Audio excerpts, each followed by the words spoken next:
तुमसे बिछड़ा हूं तो रोया हूं वगरना कल तक।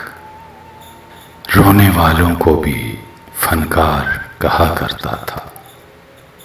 वक्त को तब मैं तेरी रफ्तार कहा करता था, जब तेरे प्यार को ही प्यार कहा करता था।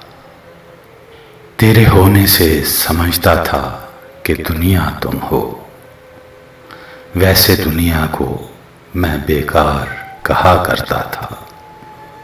तब मैं बिछड़े हुए लोगों से भी हंस देता था, तब मैं उनको भी गुनाहगार कहा करता था।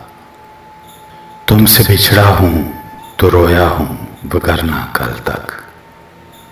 रोने वालों को भी फनकार कहा करता था।